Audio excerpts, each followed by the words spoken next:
É, Olá, todo mundo. Então, eu vou falar um pouquinho sobre teatro digital, né?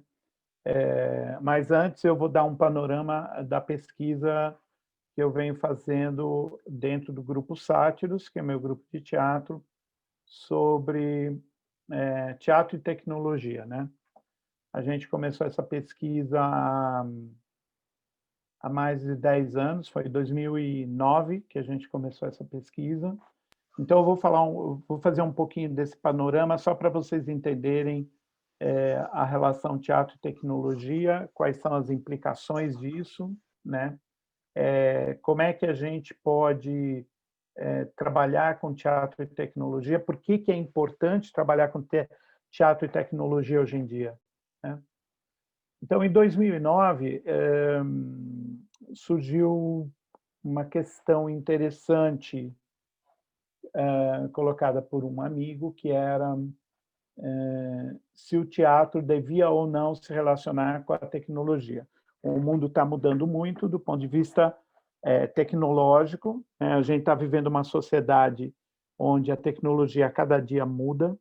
Eu não sei se vocês sabem, mas existe um fenômeno chamado singularidade, que muitos cientistas discutem esse fenômeno, que é: haverá um dia em que a própria humanidade não vai saber acompanhar as descobertas e os avanços tecnológicos que vêm acontecendo.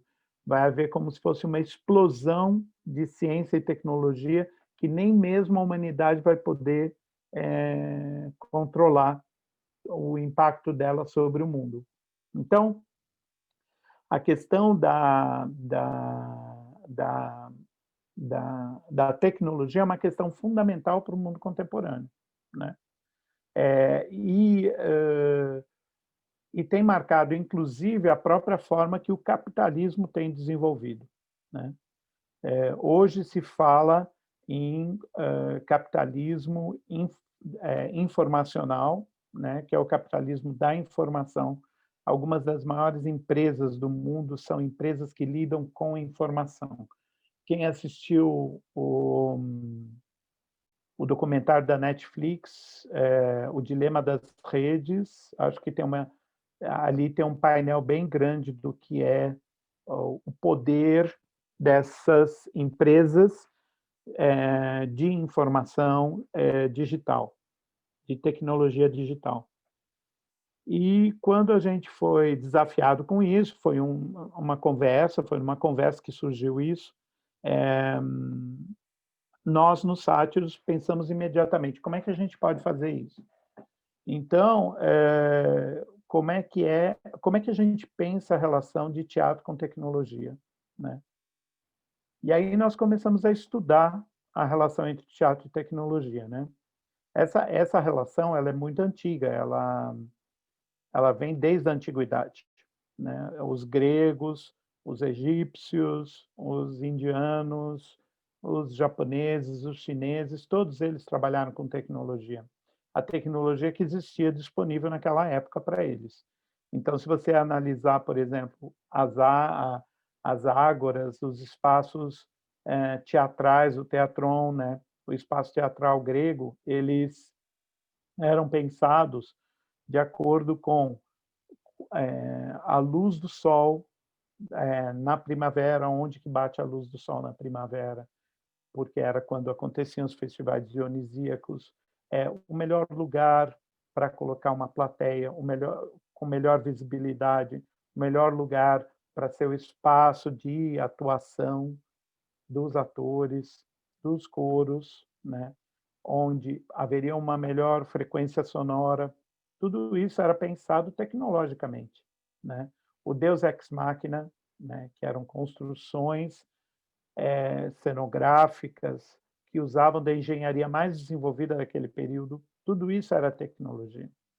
E o teatro sempre foi marcado pela relação com a tecnologia. Quando surge a luz elétrica, há uma grande revolução no teatro. Até então, o teatro ele era feito em espaços fechados. Quando era feito em espaços fechados, era feito à luz de velas.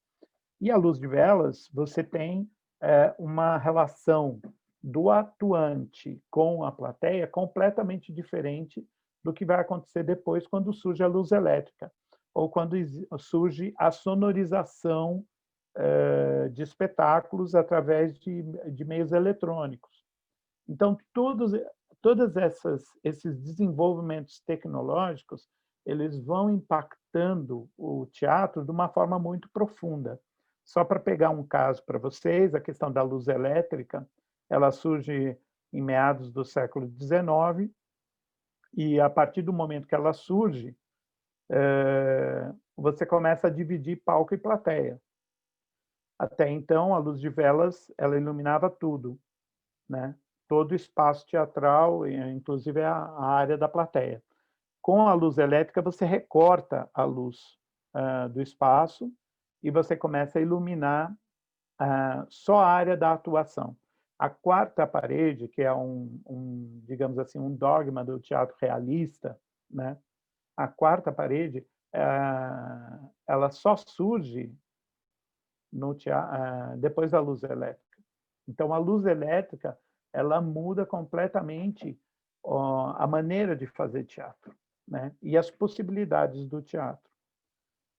O que acontece no final do século XX, começo do XXI, é que uma série de recursos tecnológicos entram no nosso dia a dia, no nosso cotidiano, e, entre aspas, o teatro passa ao largo disso. O teatro não se relaciona com isso.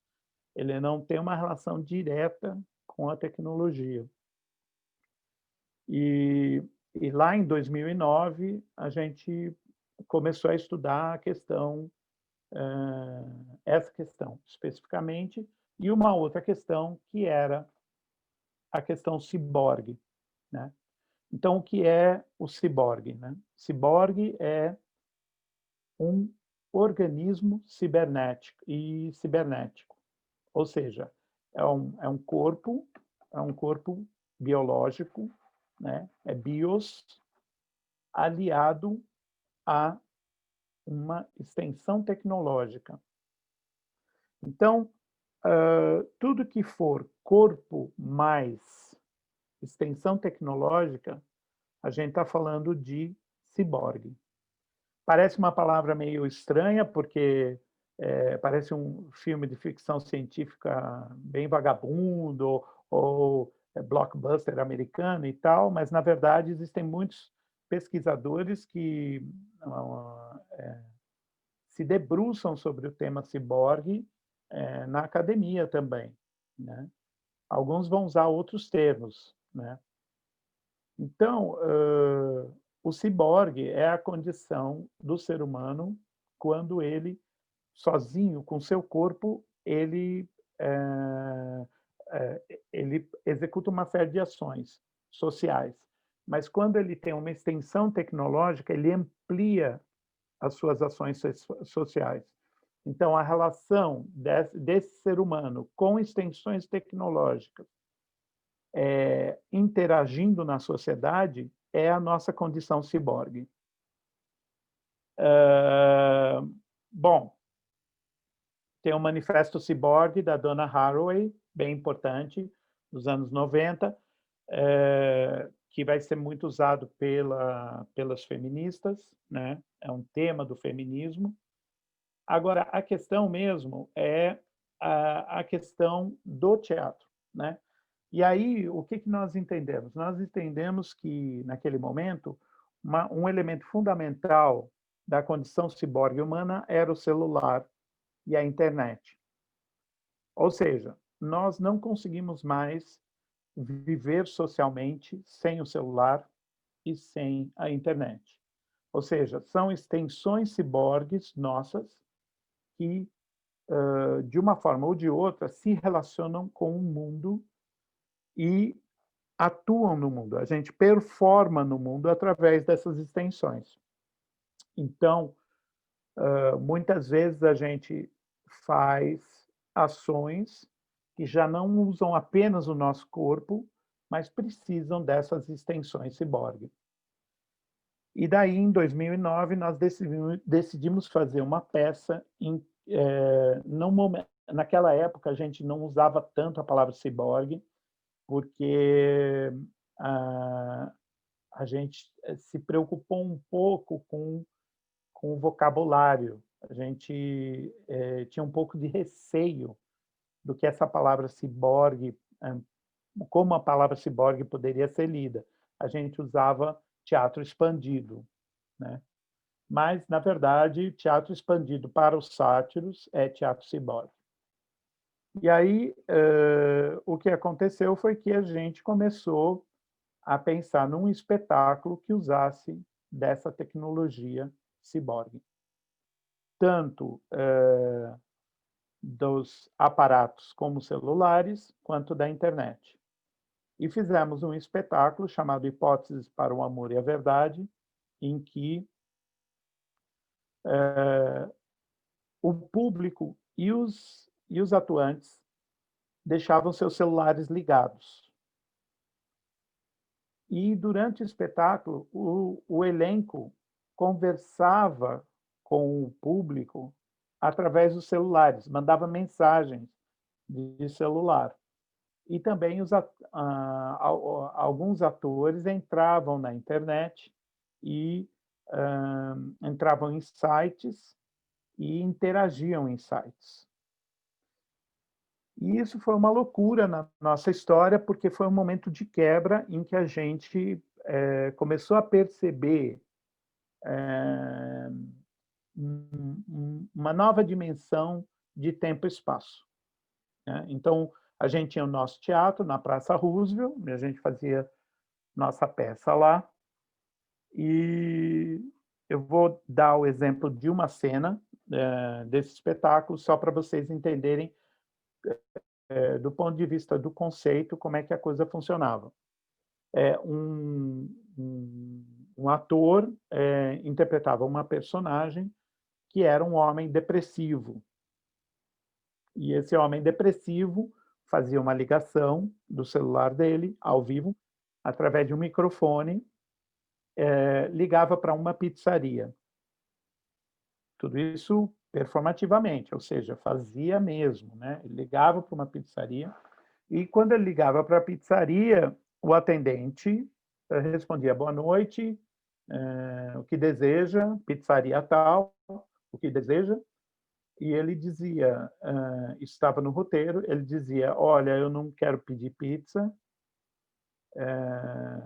eu não encontro mais o sentido da vida e eu estou pensando em me matar. É óbvio que tem um monte de questões morais aí, né? Você pode fazer isso, o que significa isso do ponto de vista ético e tal.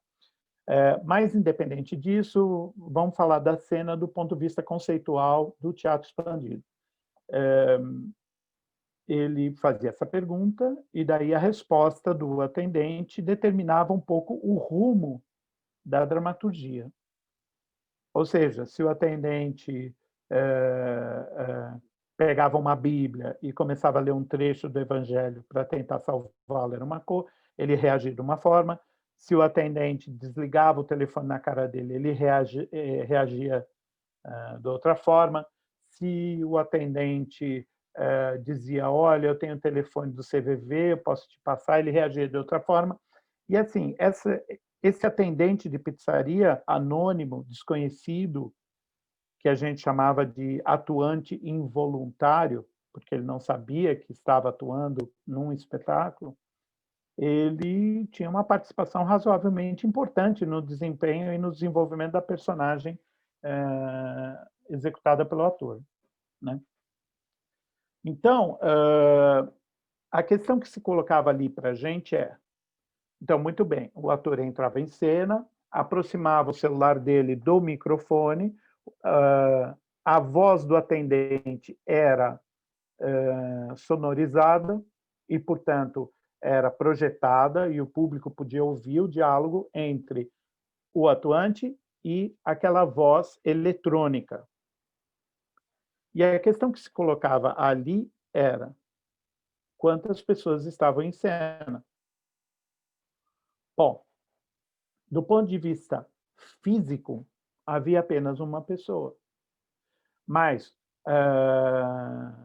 na verdade, era um diálogo sendo travado entre dois seres, um deles fisicamente presente e o outro eletronicamente presente. E o desenvolvimento da cena dependia da atuação dessas duas pessoas. Uma presente de forma física e outra presente de forma ciborgue. Então, isso fez assim na nossa cabeça, onde estamos? A gente já não estava mais na Praça Roosevelt, porque a peça ela acontecia na Praça Roosevelt, mas em um outro ponto que não era na Praça Roosevelt e que a gente nem sabia muitas vezes onde era, porque a gente pegava telefones de pizzarias aleatórios e ligava. Uma pizzaria poderia ser no Brás, outra poderia ser em outro bairro qualquer, poderia ser inclusive de outro estado. A gente poderia ligar para qualquer lugar, né? Agora, o que interessava era justamente o entendimento de que aquilo era teatro, era uma forma de teatro, só que era uma forma de teatro que tinha uma quebra da ideia espacial.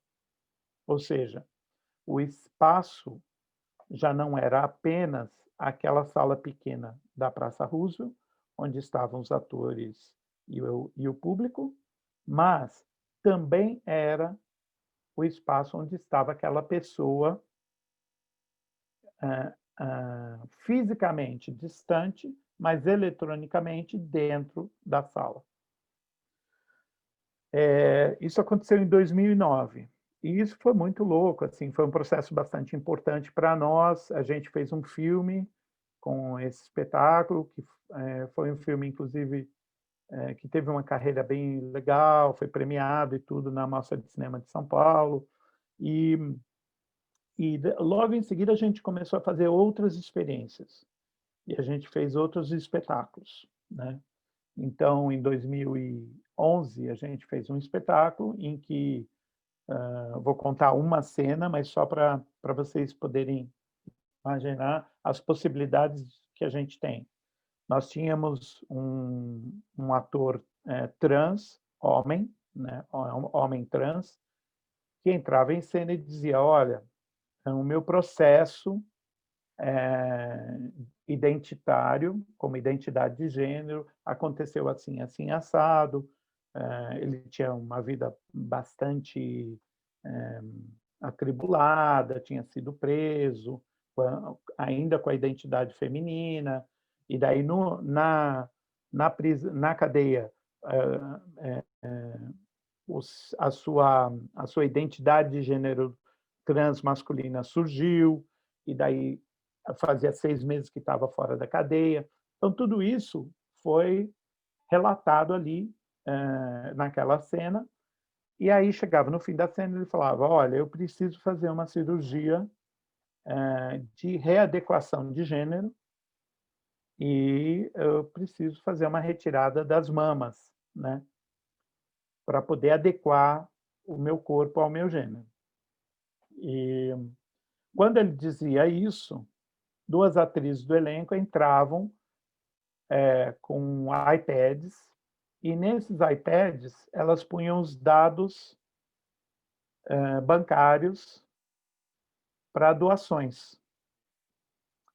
E, ao vivo, ali, durante o espetáculo, algumas pessoas da plateia faziam depósitos na conta bancária que era proposta para ajudar na cirurgia. Eu acho que era o Vaquinha que ele usava, que era essa plataforma de doações online. E então, ali, ao vivo, durante o espetáculo, havia depósitos no projeto, durante a peça. Então, o público participava de uma ação que não necessariamente ia acontecer ali, mas ia acontecer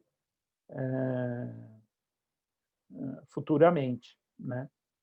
Durante a temporada, através das doações e através de um prêmio que ele ganhou como iluminador de teatro, porque também ele fazia iluminação, Ele conseguiu fazer a cirurgia de adequação de gênero. E depois, essa cena passou a ser o relato do processo que ele tinha vivido. Ou seja, era uma cena teatral, performativa, em que deu origem a uma cirurgia com a participação ativa da plateia através de doações e que acabou sendo depois relatada como uma cena ao vivo.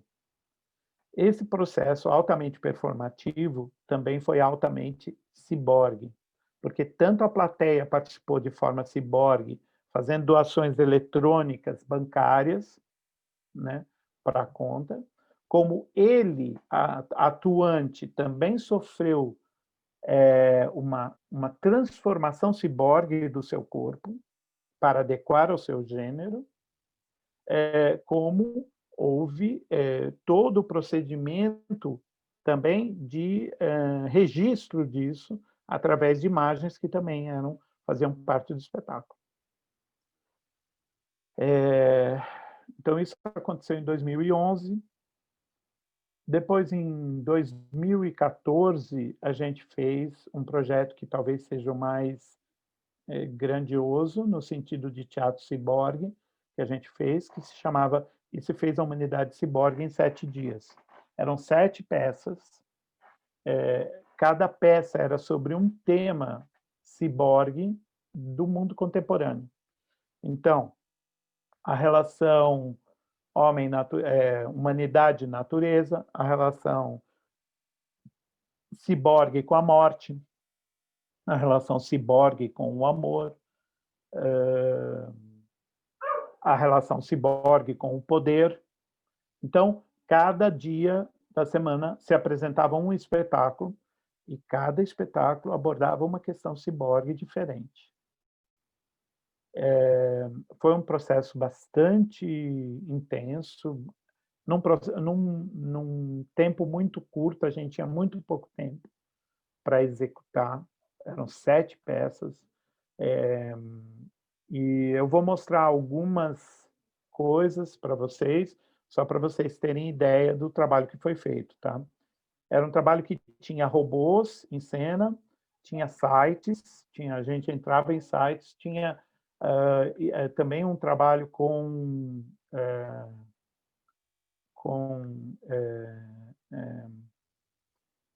celulares também. Então, várias coisas.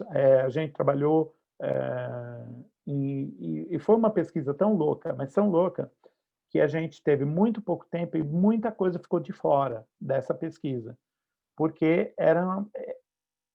exigiriam mais tempo de investigação. Um detalhe importante também sobre esse projeto de 7 peças é que a gente não gastou dinheiro, nós não tínhamos verba. Era tudo feito com recursos que nós temos no nosso dia a dia.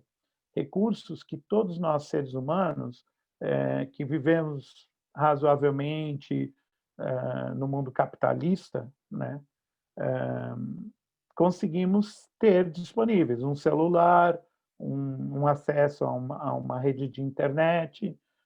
Eram coisas que a gente não investiu nada, né?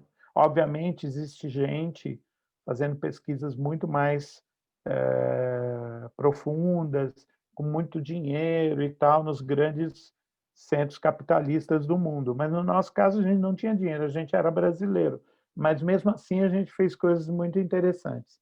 Então, eu vou mostrar algumas imagens para vocês e a gente pode falar um pouquinho sobre elas.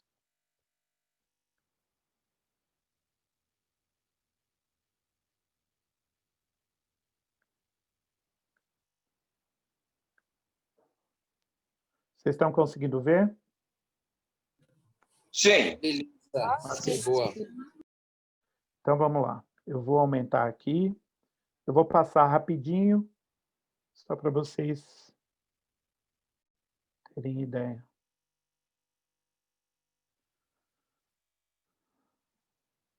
Está meio demorado, mas vai rolar.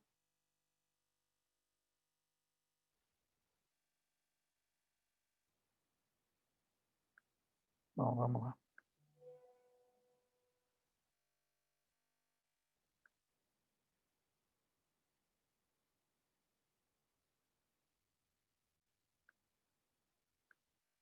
Travado. Eu vou tentar de novo, tá?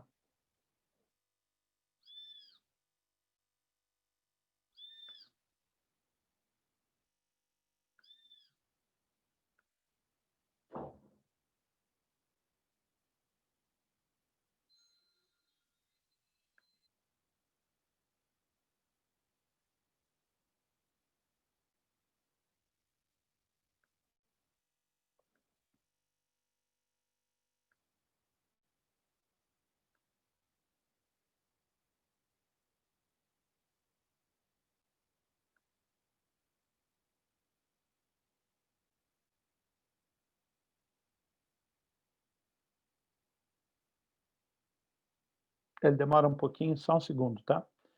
Bom, esse espetáculo, esse projeto de 7 peças é que deu origem à minha tese de mestrado, onde eu discuto várias coisas, né? Os pontos principais dessa discussão são telepresença e dramaturgia expandida, tá? Então, eu vou falar um pouquinho sobre telepresença. Bom, vocês já viram, uma forma de telepresença era o atendente da pizzaria. Ele não estava presente, mas ele tinha uma telepresença. Tá?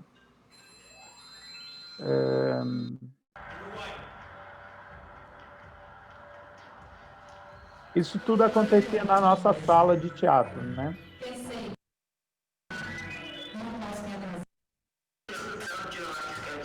Tá.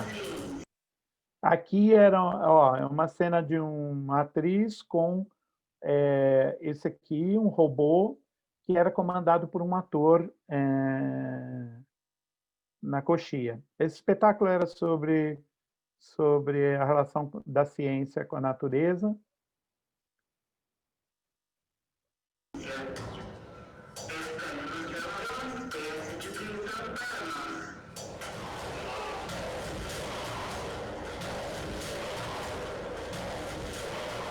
O som está meio ruim, porque isso aqui foi feito a partir de ensaios, não era montagem ainda definitiva.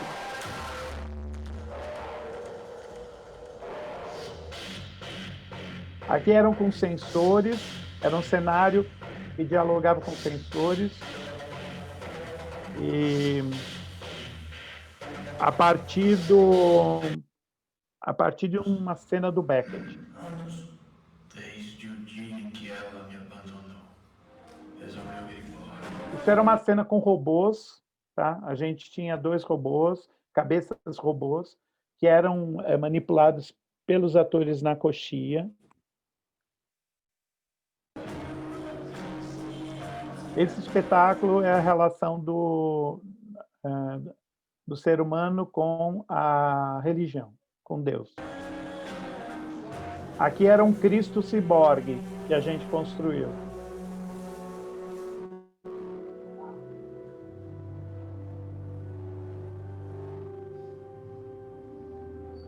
Esse aqui é o Henrique Melo, que vai trabalhar com vocês depois do intervalo.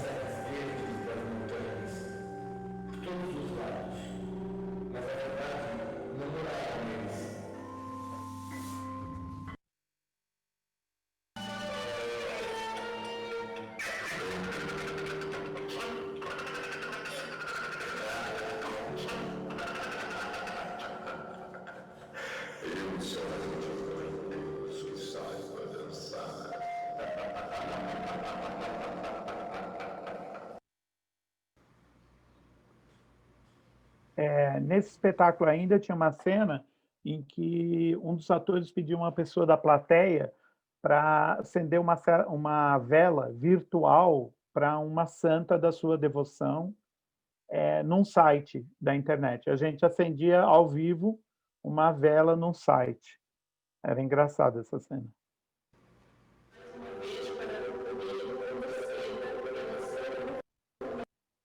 De verdade, como você. Vou voltar um pouquinho aqui. Será que Agora, essa cena, a próxima cena é uma provocação. Mas será que ele existe de verdade como você?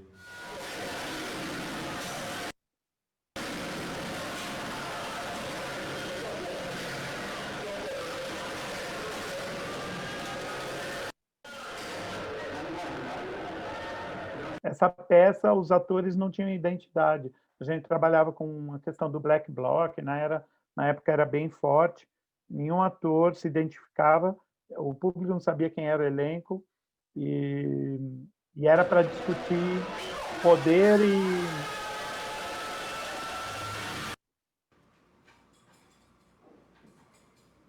Aqui a gente usava uma máquina que a gente criou para queimar dinheiro. E a gente queimava uma nota de R$ 50 do público.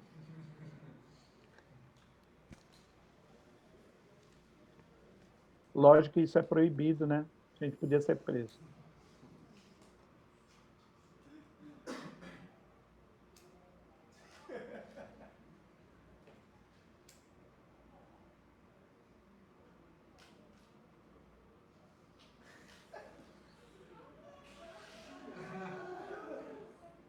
A gente devolvia o dinheiro, tá?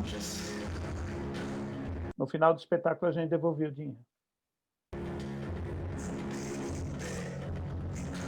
Essa peça era sobre a relação do corpo com a morte em tempos onde a gente pode estender a vida infinitamente, né?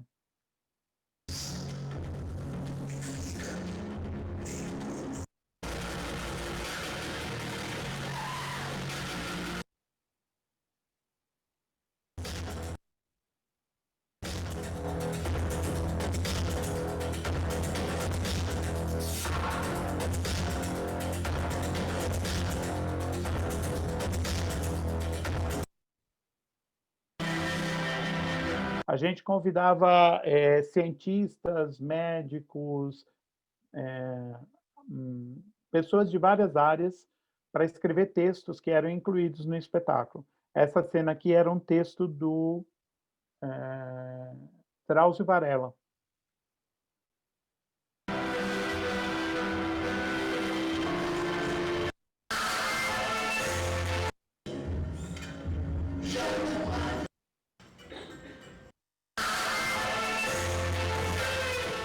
Aqui é uma cena interessante, é só um trechinho, mas vocês vão ver.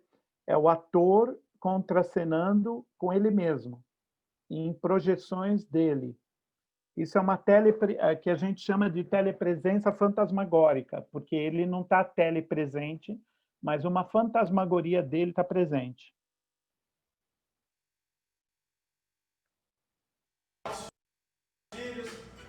Conheceu os netos, os bisnetos.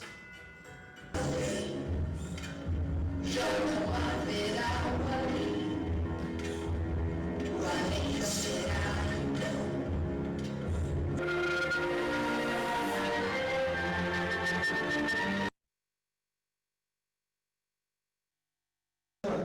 e acorda no dia seguinte para fazer as mesmas coisas. Bom, aqui é outra presença fantasmagórica, né? Telepresença fantasmagórica. É uma atriz cantando com a Nina Simone.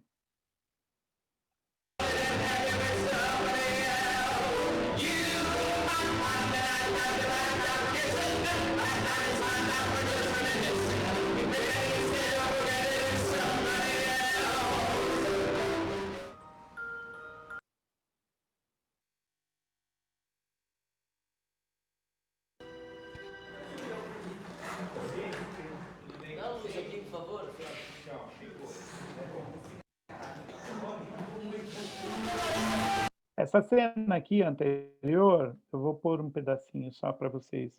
É o seguinte, essa atriz, a Fernanda Dumbra, esse é o Robson Catalunha.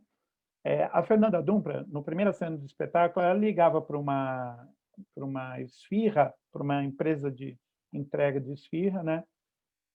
Habib's, e aí pedia esfirras e Coca-Cola para o elenco.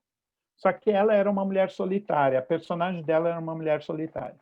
Então, no meio da peça, o entregador chegava e entregava a encomenda. E quando ele vinha, o pessoal da portaria do teatro era avisado para ele fazer a entrega dentro do teatro. Então, o cara entrava, por exemplo, esse cara entrava e aí fazia a entrega. E aqui é um exemplo de dramaturgia expandida, que a gente chamou de dramaturgia expandida. Vocês estão vendo aqui, dá para ver um pouquinho a legenda. O que acontecia? Ela não falava o texto, mas a legenda era projetada. Então, era uma dramaturgia que era tecnológica, ela não era dita pela boca de alguém. Ela era projetada, mas era fundamental. E nessa legenda, a gente contava o que ela sobre a solidão dela. Ela era tão solitária. O texto era mais ou menos o seguinte: ela era tão solitária, que o único contato humano que ela tinha era no final no começo da noite, ligar para o Habib's e pedir esfirras. E quando chegava o entregador, ela tinha esperança de um diálogo e de uma amizade. Só que esse texto ele era passado, mas sem que o entregador soubesse que esse texto estava sendo passado. E havia até no texto uma esperança romântica de um encontro entre ela e o entregador. E a interpretação da atriz sugeria isso. Tanto é que, às vezes, os entregadores olhavam um pouco assim, assustados, tinha alguma coisa estranha. Na verdade, era essa paixão da personagem por qualquer pessoa que se aproximasse dela, de tanta carência que ela sentia. Isso foi um exemplo de dramaturgia expandida, ou seja, a dramaturgia, através do recurso tecnológico, ela não precisa sair mais, o texto ele não precisa sair mais da boca de um atuante. Ele pode sair através de outros recursos, através de um iPad, através de uma tela, através de uma projeção, né? E isso é bem importante para hoje em dia. Mas, assim, basicamente, deixa eu ver se tem mais alguma coisa aqui que talvez... Isso aqui já era uma imagem de ensaio, não era ainda da peça.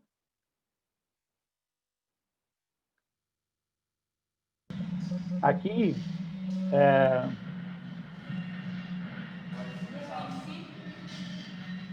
isso aqui era uma cidade feita de sucata, que com uma câmera a gente projetava essa cidade.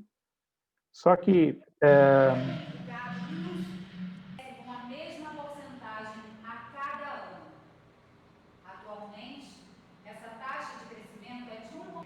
Em algum lugar, projetará seres humanos primordiais. E essa cena era uma cena também que a gente tentava associar o esforço de um atuante e como esse esforço podia se transformar em energia, uma energia elétrica. Então, o que é? É o ator, ele está pedalando em uma bicicleta e aí, através de um dínamo, o pedalar dele se transforma em energia elétrica e acende uma lâmpada. E quando ele faz isso, ele diz eureka. Ou seja, o esforço humano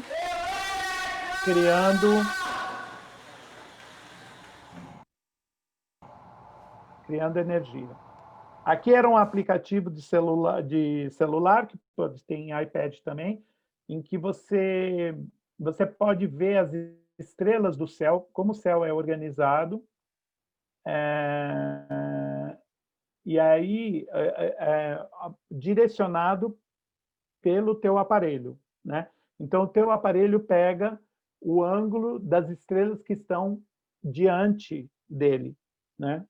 Isso é um aplicativo de celular, acho que é gratuito, e aí a gente linkava isso a um projetor. Então, eles falavam um texto sobre Da Minha Aldeia Eu Vejo o Mundo, e eles falavam, é um texto do Fernando Pessoa,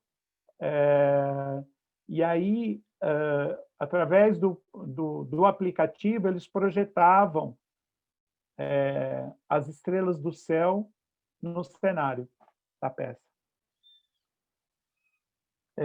Bom, então tudo isso é só para a gente chegar agora no teatro digital. Andreu, quer falar alguma coisa?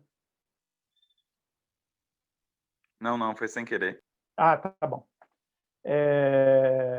Alguém mais quer perguntar alguma coisa, falar alguma coisa? Sim, o pessoal está querendo acesso à sua tese. Ah, sim. Eu acho que a Bruna tem a tese, né, Mas Bruna? já compartilhou aqui com eles. Tá bom. Então, isso é de 2014, né? Então, o que aconteceu? Quando começou a pandemia, gente, não vai dar tempo de falar tudo, mas enfim. Quando começou a pandemia, a gente já tinha uma investigação sobre telepresença, né? E aí começou a pandemia, todo mundo isolado, teatros fechados. E aí a gente pensou, meu Deus, o que vai ser de nós, né? Porque, na verdade, é uma grande tragédia. O teatro é a arte da presença, né?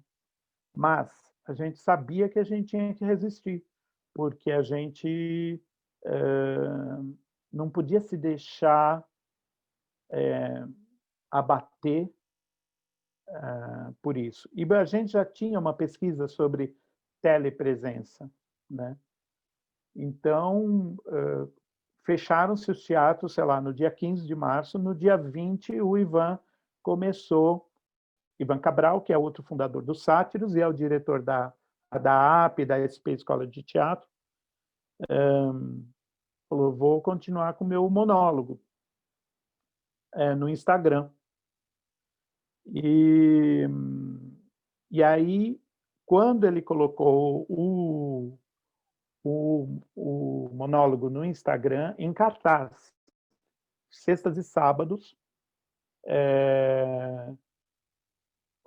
um gerente de uma plataforma digital chamada Simpla assistiu o monólogo, ficou muito emocionado e fez um convite para a gente. Falou, por que vocês não entram numa sala Zoom? Isso foi no dia 10 de abril, mais ou menos, passado, agora. Por que vocês não entram numa sala Zoom e começam a pesquisar? E a gente disse, ok, vamos entrar. Nisso também, a SP, a MT, nós estávamos realmente muito confusos, né? Como continuar ou não continuar. Enfim, acho que os estudantes todos aqui sabem, principalmente os que eram do Módulo Azul, sabem bem toda a crise que foi aquilo, né? E daí nós decidimos entrar lá pelo dia 15 de abril, mais ou menos, tipo um mês depois que começou a quarentena, entramos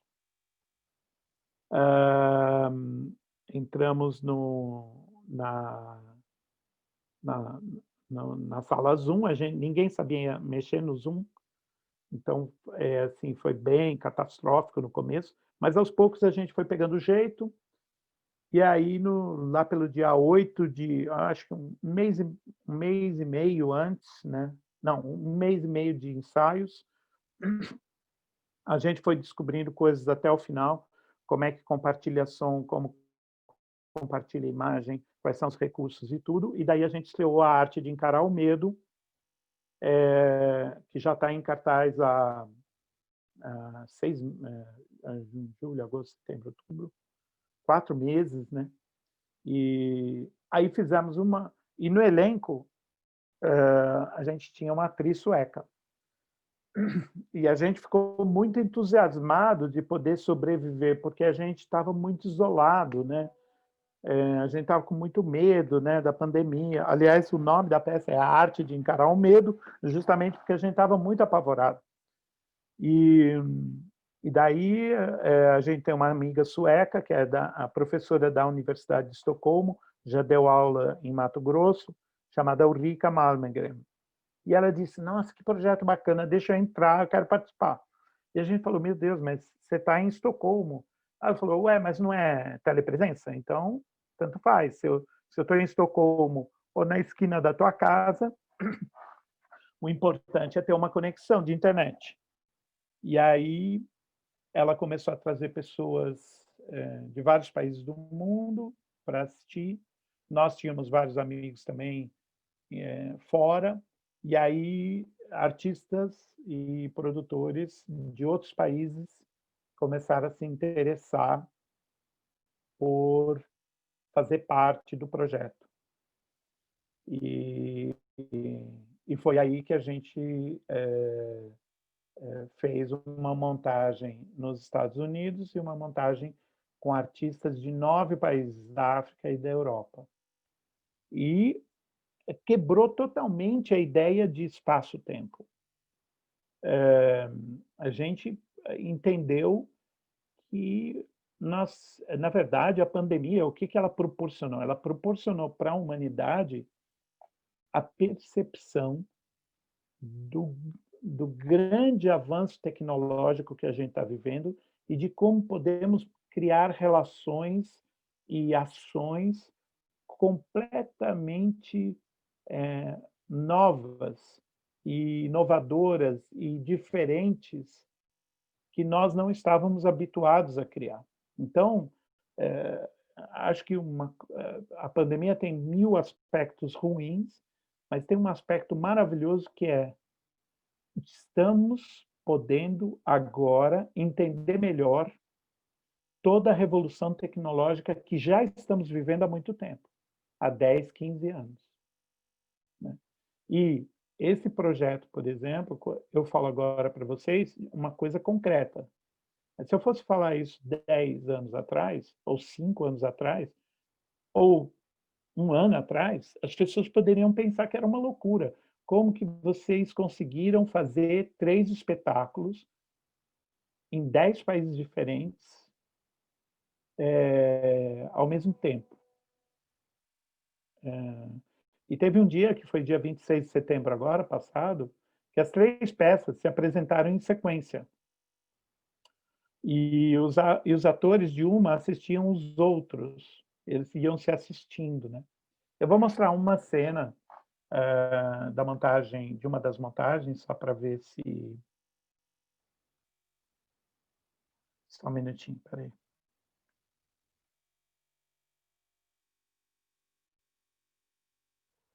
E tudo isso através do Zoom. Então, isso também é interessante, a gente pensar.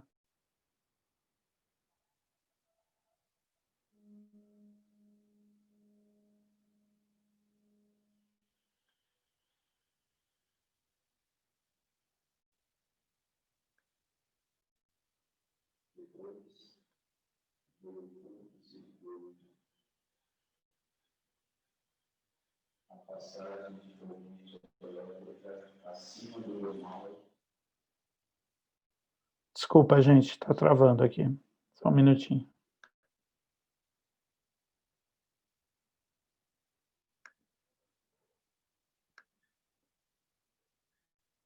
Vocês estão me vendo? Estamos. Só você. Não há compartilhamento, não. Eu estou travado aqui. Engraçado.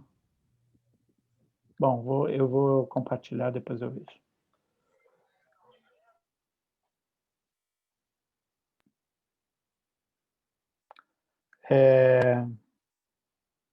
Eu não conseguia ver nada. Eu vou mostrar esse trabalho, uma cena. E o que aconteceu? A gente trabalhou com... Outra coisa que foi interessante é que a gente trabalhou com artistas dos Estados Unidos inteiro também. Tinha gente no Alasca, tinha gente em Nova York, tinha gente em Los Angeles, na Geórgia. Ou seja, o elenco ele era espalhado e ele estava em várias partes dos Estados Unidos. E uma coisa que é bem interessante é qualquer pessoa pode te assistir, ou seja, não qualquer pessoa, né? Todas as pessoas que têm acesso à internet. Uma renda adicional caindo na sua conta todos os meses é Só muito mais do que apenas uma grana extra. Receber rendimento... É,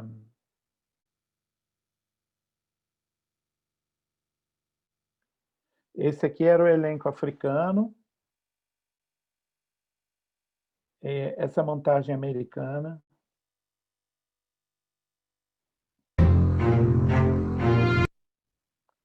Eu vou mostrar uma cena. Hello? Is someone there? Esse é um ator Listening to the a audience gênero. arriving at the box office. Essa atriz trabalha em Nova York. A montagem afro-europeia também é maravilhosa. Não, só peguei essa por causa de uma cena específica.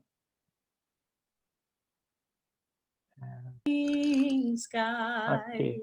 Então, essa cena aqui, no contexto brasileiro, a gente fez ela antes do assassinato do George Floyd nos Estados Unidos, né?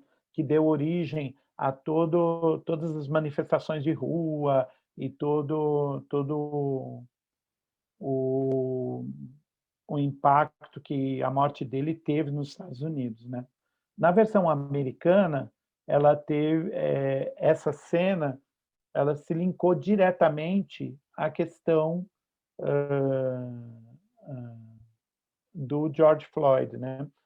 O ator ele coloca um plástico na cabeça e ele próprio vai se afogando nesse plástico.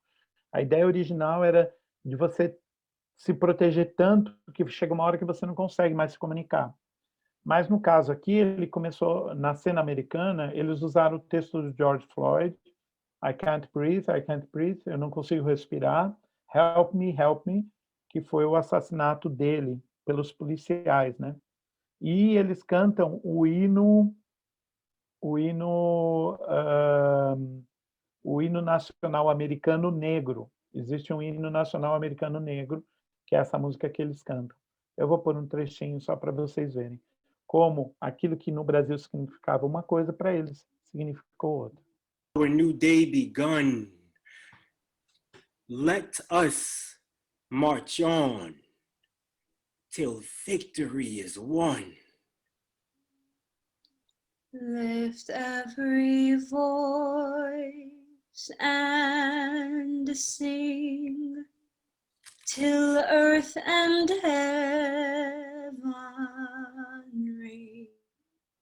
ring with the harmonies of liberty. Let our rejoicing rise high as the listening skies. Let it resound loud as the rolling sea. Sing a song full of the faith that God has taught us. Sing a song full of the hope that present has taught us. Facing the rising Could you help me?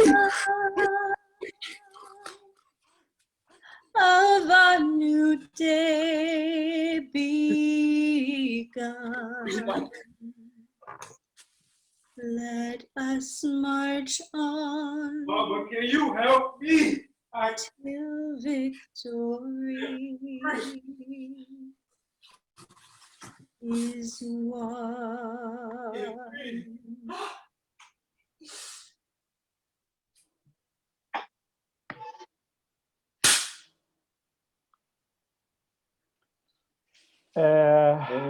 Bom, só um minutinho, peraí.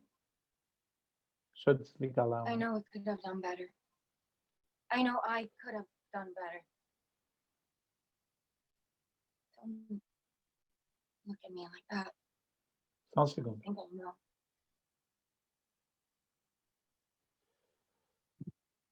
Bom, aí eu acho que uma coisa interessante também, isso é só para vocês terem uma ideia de como cada país lê trabalho, lê as cenas, né? Agora, uma coisa que foi bem importante foi perceber como o teatro digital, né, através do Zoom, no nosso caso, ele permitiu que a gente chegasse em pessoas de vários pontos do Brasil, fora do Brasil. Ou seja, ele democratizou o acesso ao teatro. Por outro lado, como isso também pode ser usado, quer dizer, permitiu, por exemplo, pessoas em cidades pequenas que não têm teatro, que elas pudessem um espetáculo teatral, permitiu que pessoas internadas em hospital pudessem assistir o espetáculo. A ideia de espaço físico, né? Geralmente a gente pensa o espaço teatral como um território muito específico geograficamente, e o teatro digital quebra isso, né? A gente chegou a ter apresentações que tinha gente do Brasil inteiro e de fora do Brasil e tal, né? Mas, por outro lado, também, e eu acho que isso é bacana de vocês pensarem, ou todos nós pensarmos, é como isso também democratiza o acesso à tua própria obra, né? A gente conseguiu se apresentar em países que a gente nunca imaginou, e assim como permite, por exemplo, que alguém de Cuiabá se apresente para plateias que nunca imaginou, né? Porque, por um lado, a gente tem uma distância geográfica, mas, por outro lado, o ambiente digital nos permite estar em qualquer lugar. Então, você pode entrar em cartaz, por exemplo, nós entramos em cartaz na Nigéria, nós entramos em cartaz na África do Sul, nos Estados Unidos, na Suécia, através de uma forma digital. E isso não impede ninguém de Cuiabá de entrar em cartaz onde quer que seja, né? O teatro digital, ele veio para ficar, ele não vai acabar. É o começo. Tá? Bom, será que tem alguma pergunta? Aqui tem uma. O André pergunta, o dramaturgo escreve esses aparatos, está botando lá, né? Como projeções de texto ou fica a critério da direção? Pode ser escrito, no caso daquela peça, eu era diretor e dramaturgo, né? Mas eu acho que isso é uma comunicação que pode acontecer dos dois lados. A direção chegar e falar, olha, naquele momento X, está acontecendo uma ação assim, e eu pensei em projetar um texto. Será que a dramaturgia pode escrever? Como pode vir também da dramaturgia. Olha, naquele momento Y, eu proponho um texto assim, que não é para ser dito pelo ator, é para ser projetado, escrito, etc. Então, acho que isso é uma coisa dos dois lados. Rodolfo, eu tenho uma pergunta. Sobre essa exposição que é realizada fora, como é que é feito o caminho para a publicação, essa prospecção de público diferente do nosso, né, em outros países? É o produtor cultural que se manifesta? O produtor, a gente, por exemplo, na montagem africana europeia, a gente tinha um produtor ou dois por país.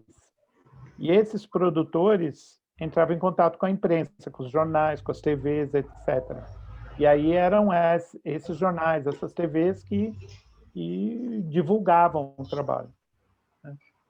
Como, por exemplo, se você entrar em cartaz, se você faz um espetáculo em Cuiabá e entrar em cartaz digitalmente em São Paulo, você vai ter que ter uma assessoria de imprensa em São Paulo para divulgar o trabalho aqui.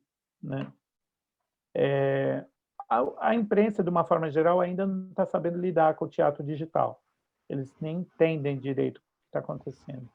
Mas, a longo prazo, isso vai acontecer, né? Mais alguma questão, gente? Alguém quer falar alguma coisa? Para ser um teatro, ele tem que ser gravado ou tem que ser ao vivo? Há um regramento para realizar esses espetáculos? Há um padrão para esse momento? Então, no nosso caso específico, a gente entende que teatro é o aqui e agora. E a copresença. presença do espectador e do artista, né? Do atuante. Então, isso é um preceito para nós. E isso é a diferença do teatro para o vídeo, ou para o cinema, ou para a televisão. Porque o cinema, você tem o público presente no aqui e agora, mas aquilo é uma projeção, aquilo é uma coisa pré-gravada, não está presente aqui e agora, né? No caso do teatro digital, não. Então, todas as cenas nossas são feitas ao vivo, tudo ao vivo. No aqui, agora. A diferença é que é uma telecopresença e não uma copresença. Qual a diferença? Copresença. Eu e você estamos juntos, no mesmo espaço. Por exemplo, você está aqui do meu lado.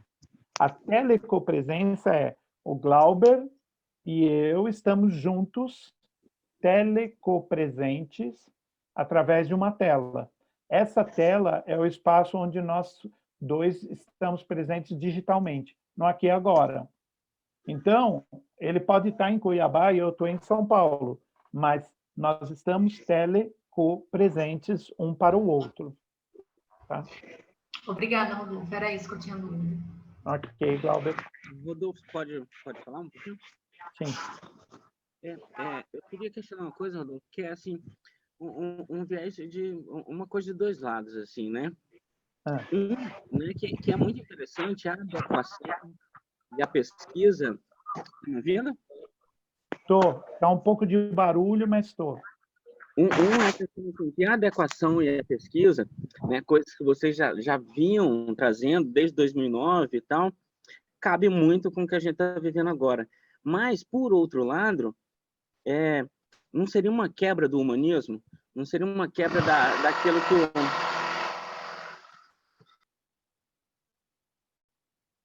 Metralhadora, Glauber.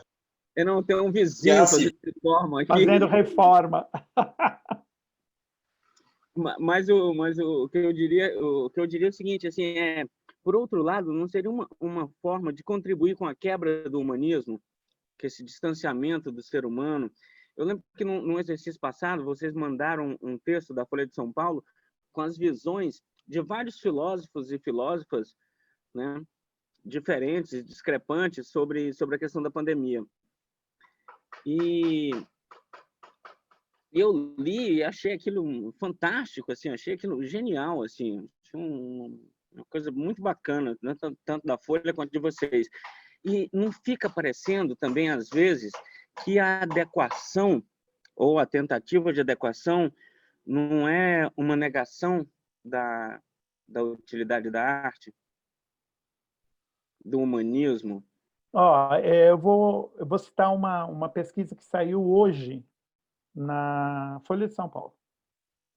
Só para vocês entenderem o meu posicionamento pessoal. Assim, quase 60% dos brasileiros consideram que as atividades culturais online oferecidas na epidemia ajudaram a melhorar o relacionamento das pessoas em casa durante o confinamento. Isso é uma pesquisa feita pelo Datafolha e pelo Itaú Cultural. Estou dizendo isso pelo seguinte, a humanidade ela precisa de arte.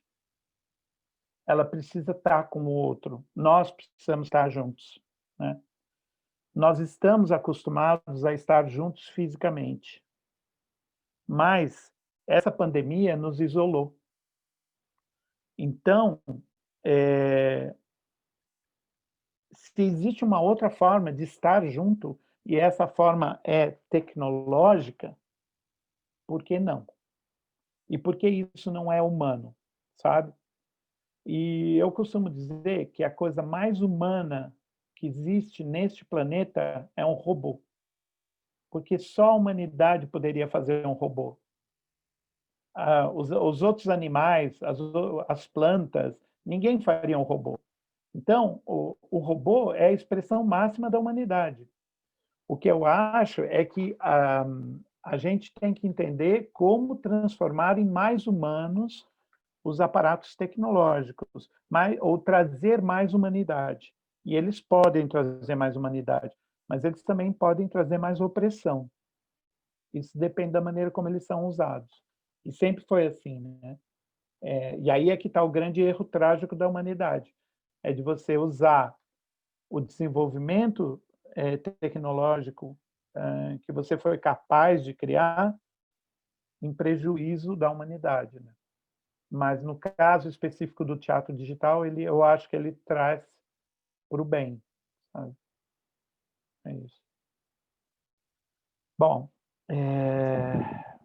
aí, em qual idioma são dadas as falas nos diversos países? Em inglês, mas na África existe uma questão do idioma muito importante, uma guerra cultural pela questão dos idiomas. Então, na montagem África-Europa, a gente usou 15 idiomas diferentes, mas a base era inglês. E é isso, gente. Muito obrigado pela presença de vocês. E se tiver alguma dúvida, alguma questão, fiquem à vontade para me procurar, tá bom? Tá? Um abraço.